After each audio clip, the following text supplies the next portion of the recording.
The product of two numbers is 4107 and their HCF is 37. The larger number is. இப்போ two நம்பர்ஸோட product வந்து 4107 கொடுத்துருக்கு. இப்போ அந்த two நம்பர்ஸோட HCF வந்து 37 கொடுத்துருக்கு.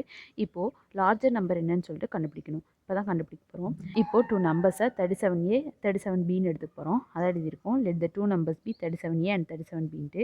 இப்போது டூ நம்பர்ஸோட ப்ராடக்ட் வந்து 4107 கொடுத்துருக்கா. அப்போது டூ நம்பர்ஸை 37A 37Bன்னு எடுத்தோமா, அதான் 37A into 37B equal to 4107 எழுதியிருக்கோம். இப்போது இதை இன்ட்டு பண்ணோம் அப்படின்னா 1369AB ஈக்குவல் டு 4107. இப்போது 1369 4107 கேன்சல் பண்ணோம் அப்படின்னா 3 அப்போ ஏபிசி ஈக்குவல் டு 3. இப்போது ஏவும் பியும் கோப்ரைம்ஸா, அப்போ அதோட HCF ஒன்றா தானே இருக்கும். அப்போது ஏபியோட பாசிபிள் இன்டிஜர் பேர் எப்படி இருக்கும், ஒன்று 1,3 இருக்கும், இல்லை 3,1 இருக்குமா. இப்போ ஏக்கு பதிலாக 1 இல்லை 3 சப்ஸ்டியூட் பண்ணணும், பிக்கு பதிலாக 1 இல்லை 3 சப்ஸ்டியூட் பண்ணுமா. அப்போ இந்த டூ நம்பர்ஸ் எப்படி எடுத்துக்குவோம், இந்த டூ நம்பர்ஸ் ஆர் இப்போ சப்போஸ் 1 சப்ஸ்டியூட் பண்ணோம் அப்படின்னா 37 இன்ட்டு 1 எவ்வளோ 37.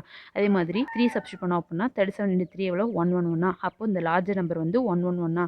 Option B is a correct answer.